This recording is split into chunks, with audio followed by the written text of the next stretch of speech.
Depending on the day and topic, I'd be willing to tell you that Yugioh 5ds is probably one of my favorite series in the Yu-Gi-Oh franchise. Yeah, it has a lot of issues, something you guys should know if you've seen my channel. But don't let that dissuade you into thinking that I believe the series is nothing but bad things. Even aspects and characters that I dislike have positive traits, with potential that I believe was kinda squandered. That said, while I do love the series, it has its issues. I've been very vocal over the last few years about that, and today we're going to close the chapter on the character-based videos for Yugioh 5ds, at least when it comes to the main cast, and we're going to be talking about the twins, Ruka and Rua. Don't be scared, Luna. There's something powerful and terrifying down there, Leo. I can feel it. Right, but I'll be with you, so that's good, right? No way! It's too scary! Let the record show Leo's courage lasted a whole 2 seconds. Let's get this over with. I'm MangaKamen, and this is how to waste your characters. Obviously spoilers for Yugioh 5ds. Side note, I am expecting you to have some inclination on what Yugioh 5ds is. I've made about 4 other videos talking about the series and the main cast, so if you want a refresher on this 17-year-old anime, it's not a crime to go check those out.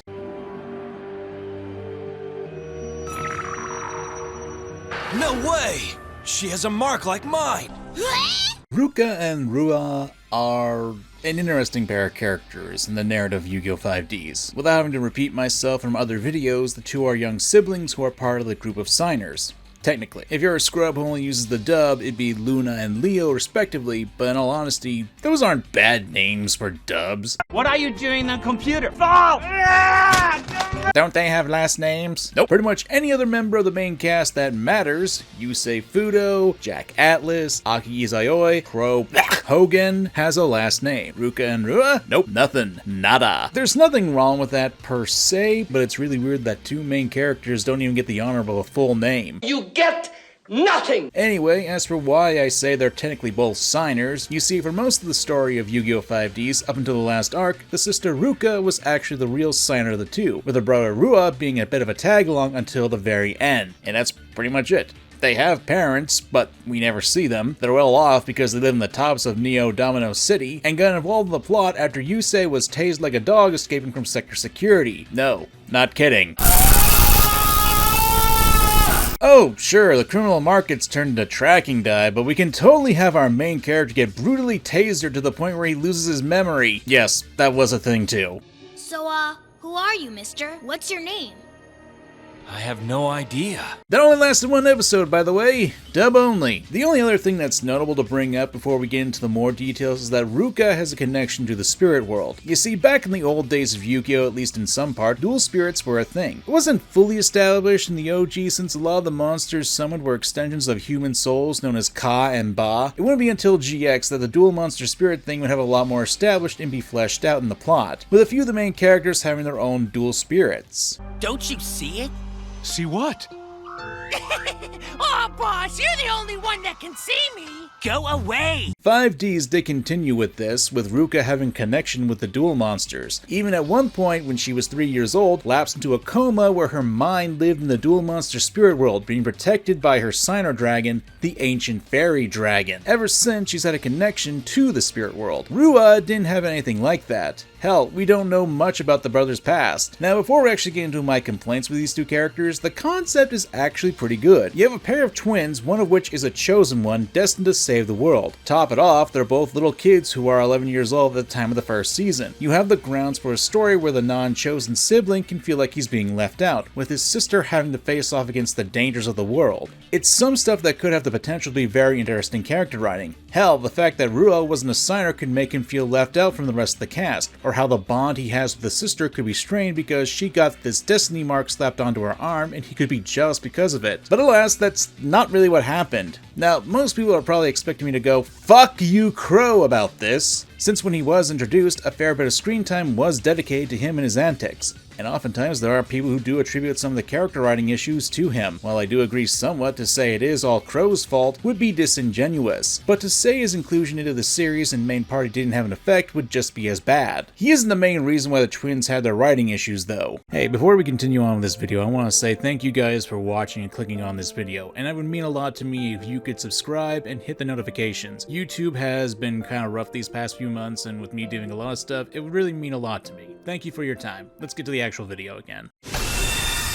The twins have a fairly decent introduction, being the ones to help Yusei out after he got the security facility and him losing consciousness after being tasered up the ass. And then the Fortune Cup had some fun times with Rua dressing up as his sister to duel, and then... Now then, why don't we begin? Listen to my voice as I count them off.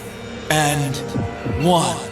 God damn it. Either way, I found it interesting because during that duel, Rua had also gone quiet and comatose, which hinted at a connection to the spirit world. And that's really cool because it hints that there's more to the two since it affected Rua as well. It's even led to a time where the Arcadia movement, a group of psychic duelists who have another signer, Aki, with them, taking an interest in the twins, which in turn led to Rua having a duel against the leader Divine to see if he had any weird abilities like his sister. He didn't, but it was something that did put the two through some hard times, especially since they were trying to get the signers to come together in a united fashion. This is relatively all good, since the two are trying to be proactive as best they can as kids, and getting exposed to the harsh realities of the real world, so to speak. Hell, during the preemptive meeting before the signers face off against the dark signers, Rua came to the harsh fact that he's not a signer, and that if he goes with his sister and the rest of the group, that he'd only get in the way, only for Ruka to tell him that he made a promise to protect her since that's what brothers do. It's interesting and plays with the dynamic of a sibling relationship that Yu-Gi-Oh! Really hasn't had before, with twins, and one of them being a chosen one. The problems start to arise when we get to their actual confrontation with the Dark Signers,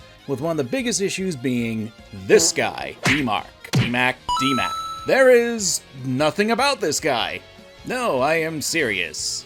Who are you, and what's your purpose? He's just a bum that the Dark Signers just picked up off the street and had him go after the twins. That's it? Well, only if you watch the show. The Yu-Gi-Oh! 10th Anniversary animation book explained that D-Mac was a part of a cult that worshipped demons and was reborn as a Dark Signer after he was sacrificed to the Earthbound gods. But you know my rules on this channel. If you have to explain this in outside material, it might as well not count. When it comes to Danny Phantom, you, me, Butch Hartman, have said that the ghosts are not really ghosts, but monsters from another dimension.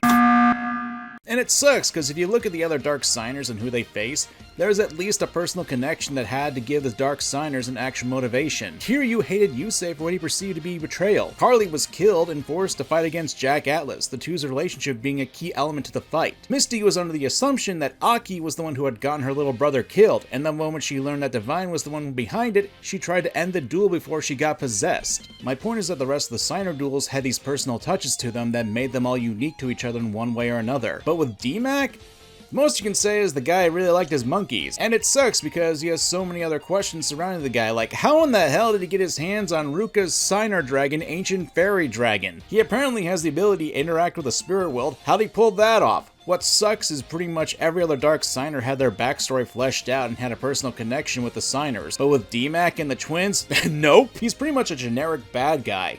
That being said, the duel at least had some narrative strength to it, since Ruka had been transported to the Duel Monster Spirit Realm, with Rua taking over the duel against D-Mac, ending with the two coming together to win against the evil bad guy number 50. It's not terrible, but considering the other signers who had a personal connection to their opponents to some degree or another, it feels cheap, and a missed opportunity to at least have the two's past be fleshed out like the others were. Normally, this is the time where I would make a suggestion on how to fix this, though there are a few ideas I have, but imagine instead of a rando hobo, the Dark Signer was Rua and Ruka's father. I would have had the parents basically break up after Ruka's month-long coma, the father becoming obsessed with the spirit world after he held his daughter's hand and saw a vision of that world.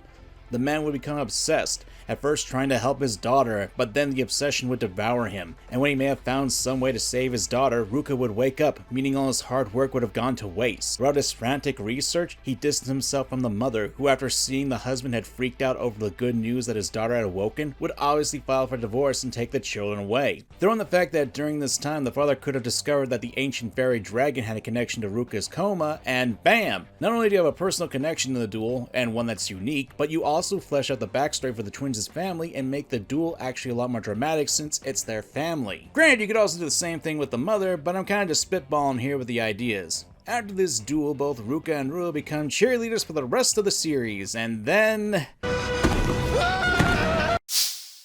In my Crow video, I talked about how making him into a signer was a bit of a faux pas on my end. Not only because it ruined the idea you don't need to be a chosen one to be a winner, but it actively threw a monkey wrench in all the foreshadowing that Rua was supposed to be a signer. Look of Power Tool Dragon gave him in the duel against the Divine, the Vision showing a more organic version of Power Tool Dragon, and the end credits showing that dragon. Though for the sake of me not repeating myself, we'll talk about that issue later and even make a suggestion that could have worked. But when we get to the second season, both Rua and Ruka are effectively benched. They're barely above being background characters, and let's look towards their dueling records. After their duel with D-Mac, Ruka and Rua don't have a proper duel until episode 70, with Rua dueling against a ghost? Okay, that's a little random. Then 7 episodes later, they duel together against one of the 3 antagonists of the second half, Luciano of Iliaster, one of the pure 3 nobles. I haven't really talked about these 3 in my videos, since while there are some interesting things about them as villains, my thoughts on them are divisive if I'm being charitable on the best of days. They do have sick designs and their concepts are interesting. Oh god, I just realized that for this video I'm going to explain their quirk. That's a problem for future comment. Right now, let's talk about this duel in the episode. Luciano comes to Duel Academy that Ruka and Rua are enrolled in under the guise of a transfer student, and does what he can to inject himself in the small friend circle that Ruka has. Rua is just basically a tag-along most of the time. Luciano gets close to the Ruka, and Rua, being the overprotective brother, doesn't like that. Even more so when Luciano gives Ruka a duel board. Now, if you thought card games on motorcycles were odd, card games on skateboards are extreme! How long is this gonna go on? Point is, now the twins are capable of riding duels, since they are effectively D-wheels on a skateboard. Sounds pretty cool, right? The twins were obviously left out of the concept of speed dueling, which is a pretty big part of the series. Hell, even Aki managed to get her license. Oi! I'm okay. Eugene, it's a stop sign! I'm okay. And hey, she did manage to duel on her D-wheel. Twice. Before she was injured, didn't have an actual duel until 40 episodes later. So, having the twins being able to compete in the main gimmick of the series and against one of the major antagonists in this sounds like a pretty good, yeah, this is the only riding duel that the two are in the entire show for. And they lose to Luciano. And they technically don't face off against him again. But technically they do. It's confusing, but whatever. They lose this duel, and they never duel again on these D boards. In fact, the next time they duel, it's about 53 episodes later, and it's alongside Jack Atlas. Let me put this in perspective. Rua has had 7 duels where we actually get to see the duel play out. Ruka has 4. And to point out, 3 of these duels for each of them are when the two are actually dueling together. Ruka has only 1 solo duel, and half of that was her being brainwashed. This isn't me saying that a character's worth is determined by how many duels they have in a series, but it's clear that both Ruka and Rua are severely underdeveloped characters. Ruka's role as a signer is just basically a glorified title, since she barely participates in any important duels, so far as not even being allowed to duel on her own. And Rua? Well...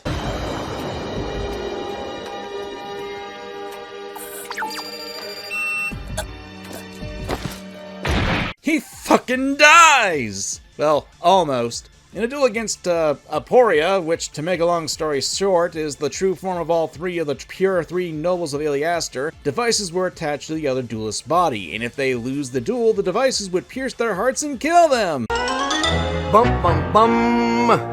I can see why the dub didn't want to translate that. It's best not to think about stuff. Rua at one point pulls off a move where he essentially sacrifices himself in order to give the team up a chance to fight back, and then...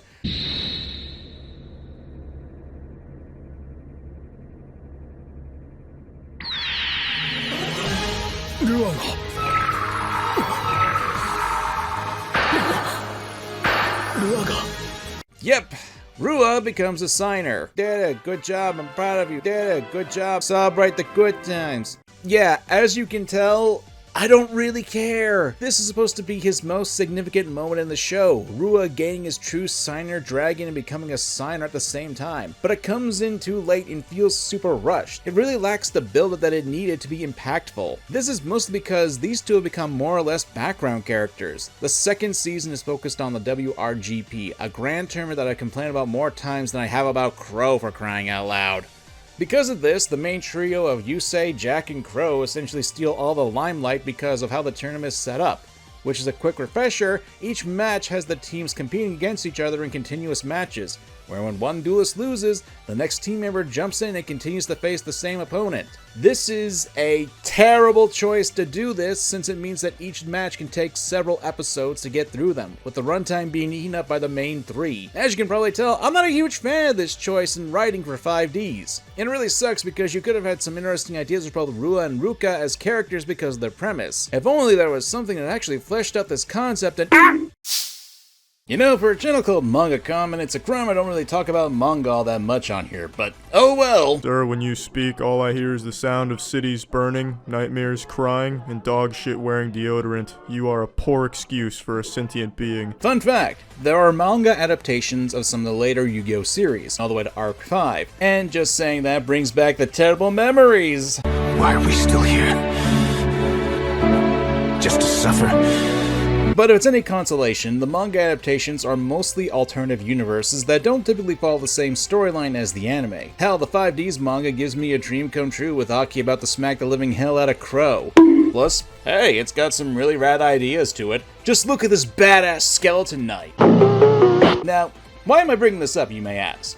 Well, it's because Ruka and Rua are in the manga and are given distinctly different roles. The two actually start out as antagonists, both of them being abandoned at a young age, and in order to survive, they had to compete in riding duels, and they were good at it. I question how two youngsters would be able to get their hands on a D-wheel, but I digress. It's a fictional product. It doesn't matter. The two were eventually scouted by the manga version of Rex Godwin to become elite eliminators to weed out weak duelists in a tournament, and determine who was capable of controlling the powerful dual dragon cards that are established in the manga. Immediately, you've got a much more dynamic narrative weight with them being active antagonists and participating in riding duels and fighting against Yusei and giving him a run for his money. This duel is also narratively important to the plot since it ties directly into the dual dragon mythology and Yusei's own personal plot to save his friend. The twins are more proactive in the plot and they aren't passive. In addition, the manga actually plays around with their concepts. In the manga, Ruka has a condition that requires expensive medicine, forcing Rua to take on a harsh life that molded his personality into a cold and hateful one. It adds to the protective nature that Rua has, while also having a tragic reflection showing how harsh the world is considering that this kid, this young, has to compete in order to help his sister. Meanwhile, Ruka? Well, in the plot, after she receives her own dual dragon, Ancient Pixie Dragon, she becomes influenced by the card, becoming a bit threatening and commanding, even threatening Rua if he allows her monsters to be destroyed in a duel. She even takes over the duel from Rua against Yusei when Rua breaks free from his own dual dragon's influence. Their characters actually have more narrative weight with a tragic backstory. It ties them to the core conflict of the manga and into the broader themes of survival and redemption that the manga has going for it. It's not perfect. Hell, the manga is essentially the Yusei and Jack show, but at the very least, the manga did allow the twins to have some more proactive roles. Typically when I talk about the issues I have with characters and ideas and how to fix them, I don't like to think it's the be-all, end-all. It's mostly just for fun. So let's do it here! I already brought up how to fix the Dark Signer issue earlier in the video, but how would you be able to fix Season 2 Ruka and Rua? Well, let's bring up the idea I had.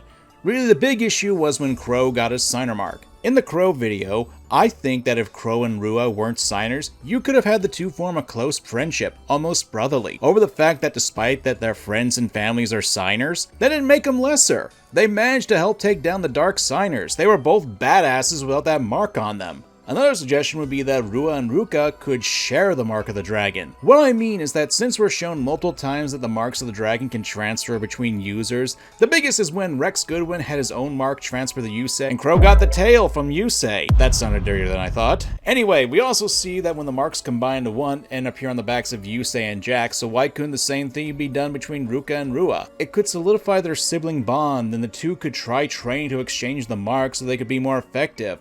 Other ideas are that the two could actually play on them being twins and work on strategies that could have a lot more synergy with them. The only other twins that we've had in Yu-Gi-Oh that I can think of are... Notify! You're next of kin! You're trapped! And the doors are all locked! Ha! Hoo-ah! You face the brothers! Paradox! And while the Duelist Kingdom arc was on crack with the rules, the two still had teamwork and had synergy with their decks, so something similar should have at least been considered with Ruka and Rua, at least when they do tag duels. These are just suggestions for how I think that could have improved the two, and maybe actually not have them be pushed to the sidelines so much. I have my issues with the twins, but I don't think they're terrible characters. It's just that they're mostly ignored and not given a lot of thought before pushed to the side. I've always stated that one of the biggest issues of Yu-Gi-Oh! Is the bloated cast that almost each and every series seems to have, and 5ds is no exception. It's not like you can't have big casts and still be effective with your storytelling and character writing, but when it comes to Yu-Gi-Oh!, honestly the only series that I'd say did it better was Zexal. Does this shock you? No, I'm cool. And even then, I still have my issues with that series, but that doesn't mean there aren't great things about Yugioh 5ds. Sure, there are a lot of issues, and most of them are about the second season, but I still love the series. And who knows? With the last character video done about this series, I might be planning on a full-on video where I discuss the entirety of Yugioh 5ds, at least doing one season at a time. I feel like Yugioh 5ds has a lot of potential to talk about, and I think that going over the series as a whole would be a good thing, especially since we've covered a lot of the character stuff here, and I think it would be impressive to basically talk about the series individually.